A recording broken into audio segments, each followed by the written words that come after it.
Paz do Senhor, meus irmãos. Estamos aqui mais um dia de reflexão na palavra do Senhor, que se encontra na carta paulina aos Colossenses, no capítulo 1, e eu queria ler apenas um versículo, mas, como de costume, vamos explanar juntos aqui a palavra do Senhor, tá bem? Colossenses capítulo 1, versículo 13, que diz: Ele nos tirou da potestade das trevas e nos transportou para o reino do Filho do seu amor.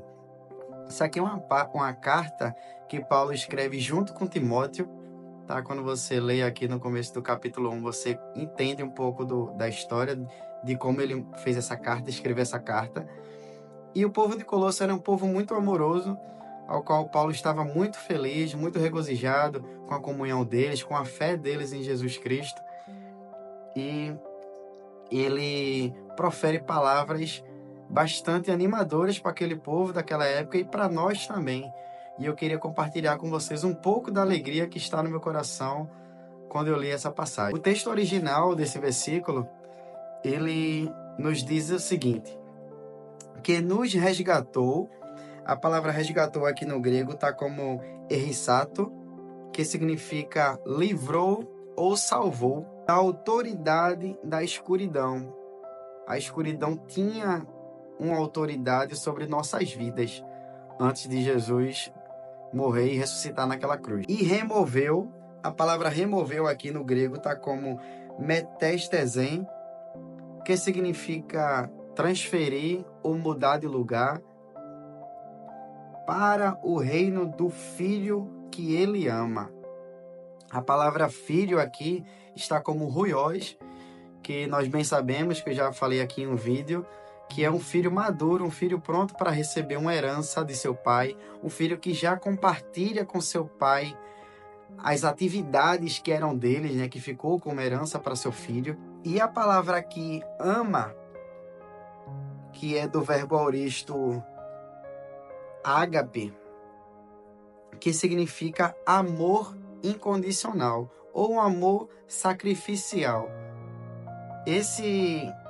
Essa palavra ágape nós encontramos na primeira epístola de João, no capítulo 4 e o versículo 8, que diz o seguinte: aquele que não ama não conhece a Deus, porque Deus é amor. Né? No texto original, vamos entender que aquele que não agapom não conhece a Deus, porque Deus é ágape. Deus é um amor sacrificial. Deus é um amor incondicional. Deus é um amor que não quer nada em troca. Ele simplesmente nos ama. E João está dizendo aqui, pegando um gancho de Colossenses, que nós temos que ter esse amor. Nós temos que ter esse amor puro, um amor sacrificial pelo nosso irmão, um amor sem querer nada em troca. E esse amor nasceu em Gênesis capítulo 3, versículo 14, que é a passagem ao qual Deus julga a atitude errada de Adão, de Eva e da serpente. Os três são castigados. E eu queria dar ênfase aqui no versículo 14, que disse: Então o Senhor Deus disse à serpente: porquanto fizeste isso, maldita serás mais que toda besta e mais que todos os animais do campo. Sobre o teu ventre andarás, e pó comerás todos os dias da tua vida. Esse é o castigo da serpente. Versículo 15. E porém inimizade entre ti e a mulher, e entre a tua semente e a sua semente. Deus está dizendo, né? Olhando para a mulher, entre a tua semente e para a serpente, entre a tua serpente e entre a tua semente. E a mulher disse: multiplicarei grandemente a tua dor e a tua conceição. Com dor terás filhos, e o teu desejo será para o teu marido, e ele te dominará. Olha o mistério. Guarde esse versículo aí. E a Adão disse: quanto deste ouvidos à voz de tua mulher, e cometeste da árvore de que te ordenei, dizendo, não comerás dela, maldita é a terra, por causa de ti. Com dor comerás dela todos os dias da tua vida. Espinhos e cardos também te produzirá, e comerás a erva do campo. No suor do teu rosto comerás o teu pão, até que te tornes a terra, porque dela foste tomado, porquanto és pó, e em pó te tornarás. Porque eu pedi para vocês guardarem esse versículo da mulher e do homem. Da mulher, aqui Moisés, que escreveu Gênesis, ele vai dizer que o desejo dela será o marido dela. Cristo é o marido da igreja, que somos nós. Nesse momento, Deus já estava selando o plano da salvação. Deus já deixou subentendido aqui que nós, como noiva de Cristo, ficaríamos dependente do noivo. E ele te dominará. O Cristo domina a sua igreja. E o versículo 17, ele diz, maldita é a terra. E no versículo 19, ele diz que ele é pó, ele é terra, e para a terra ele vai voltar. Toda geração após Adão ficou maldita, até que chegou o novo Adão, como o apóstolo Paulo fala, que é Cristo, e nos trouxe a vida. Esse é o amor ágape que Paulo está querendo dizer em Colossenses, que ele transportou a gente. Ele transportou a gente do que a gente tinha sido condenado em Gênesis e transportou para o reino do Filho do seu amor, na época da graça que nós estamos vivendo.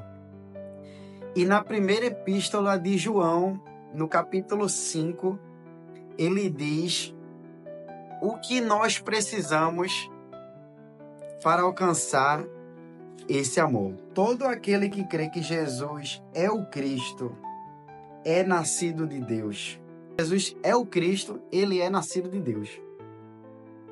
E todo aquele que ama aquele que gerou Jesus também ama daquele de quem é nascido, também ama Cristo. Vou tirar um exemplo para você que é pai, para você que é mãe. Quem ama você, ama o seu filho. Quem ama a Deus, ama ao Filho, ama a Jesus.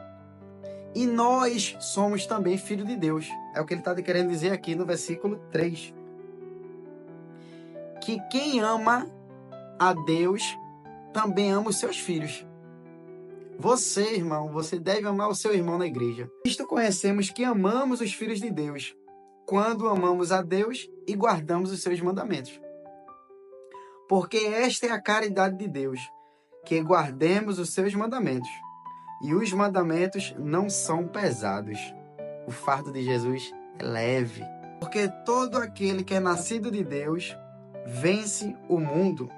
E esta é a vitória que vence o mundo, a nossa fé. Quem é que vence o mundo, senão aquele que crê que Jesus é o Filho de Deus? Este é aquele que veio por água e por sangue, pelo batismo e pela crucificação. Isto é, Jesus Cristo, não só por água, mas por água e por sangue. E o Espírito é o que testifica, porque o Espírito é a verdade. Ele está querendo dizer que temos 3 testemunhas que Jesus veio à Terra: a água, o sangue e o Espírito. O batismo, a remissão de pecados e o Espírito Santo, que é a verdade. Porque estes 3 são os que testificam no céu: o Pai, a Palavra e o Espírito. E estes 3 são um. E 3 são os que testificam na terra: o Espírito e a água e o sangue. E estes três concordam num só. Em quem? Em Jesus. Se recebemos o testemunho dos homens, o testemunho de Deus é maior. Porque o testemunho de Deus é este, que de seu Filho testificou. Quem crê no Filho de Deus, em si mesmo tem um testemunho. Você que crê em Jesus, você já tem seu testemunho. Quem em Deus não crê, trata a Deus como mentiroso. Olha que pesado. Se você não acredita em Deus, você está chamando Deus de mentiroso. Porquanto não creu no testemunho que de Deus o seu Filho deu. E o testemunho é esse, que Deus nos deu a vida eterna, e esta vida está em seu Filho. Somente em Jesus. Quem tem o Filho tem a vida. Quem não tem o Filho de Deus não tem a vida.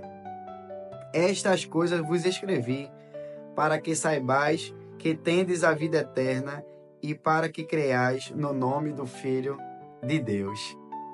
E esse amor do Pai, do Filho e do Espírito Santo, voltamos aqui para Colossenses capítulo 1, que eu quero mostrar o poder do Filho e o amor que ele tem conosco. Versículo 14. Em quem temos a redenção pelo seu sangue, para conhecimento, a remissão dos pecados. Versículo 15. O qual é a imagem do Deus invisível, o primeiro de toda a criação, porque nele foram criadas todas as coisas que há no céu e na terra, seja visíveis, sejam invisíveis, sejam tronos, sejam domínios, sejam principados, sejam potestades, tudo foi criado por ele e para ele. E é ele antes de todas as coisas, e todas as coisas subsistem por ele. O que é subsistir? É sustentar, é manter. Olha o que Paulo está querendo dizer aqui, que a maior prova que Jesus está vivo é todo o universo manter essa harmonia. Que coisa linda. Versículo 18. E ele é a cabeça do corpo da igreja. É o primeiro e o primogênito entre os mortos. Aí você pode perguntar, mas Danilo, na Bíblia mesmo diz que Lázaro ressuscitou, que a filha de Jairo ressuscitou, que lá no Antigo Testamento os profetas ressuscitaram também através de Deus, né, fazendo milagres ali no Antigo Testamento. Eles ressuscitaram. Por que aqui Paulo está dizendo que ele é o primeiro, que ele é o primogênito entre os mortos? Simples. Todos eles ressuscitaram e voltaram a morrer. Jesus ressuscitou e vive para todo sempre.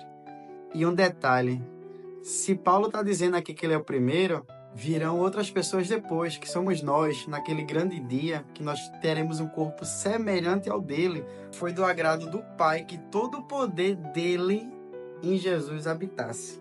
Que, havendo por ele feito a paz pelo sangue da sua cruz, por meio dele, reconciliasse consigo mesmo todas as coisas, tanto as que estão na terra como as que estão no céu. Paulo quis dizer aqui que o sangue de Jesus, além de purificar todo mundo e todo pecado, ele reconcilia esse amor do Pai com a gente. Aí ele diz por quê? A vós também, né? Eu me incluo, você também se inclui, que noutro tempo éreis estranhos e inimigos no entendimento pelas vossas obras más, agora, contudo, vos reconciliou. Segundo Timóteo, capítulo 2, vai dizer que quando nós estamos sem estar na presença de Deus, nós ficamos desajuizados. E Satanás joga laços para nos prender. E é aqui o que Paulo está querendo dizer para os colossenses, que em outros tempos nós éramos estranhos e inimigos no entendimento. Nós não entendíamos isso. Pelas vossas obras más. Agora, contudo, vos reconciliou. Jesus reconciliou a gente com o Pai.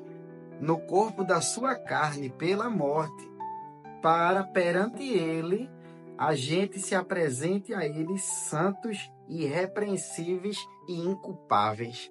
Se na verdade permanecerdes fundados e firmes na fé, e não vos moverdes da esperança do evangelho que tendes ouvido, o qual foi pregado a toda criatura que há debaixo do céu, e do qual eu, Paulo, estou feito ministro. Paulo está querendo dizer aqui que se nós continuarmos firmes na fé, na esperança que Jesus vai voltar, vai vir buscar a sua igreja, continuemos no caminho, nós teremos uma vida eterna, nós teremos reconciliação com o Pai. E é esse vídeo que ficou um pouco mais longo hoje, que nos traz essa alegria, que nos traz essa esperança que o Senhor virá nos buscar. E que esse amor, o amor que criou tudo que está no céu, que está na terra, criou tudo que está no universo, foi esse amor que se sacrificou pela gente e que nos está levando de volta ao Pai. Amém? Fique na paz, não esqueça de dar aquele like, de mandar para o seu amigo esse vídeo e até uma próxima. Abraço.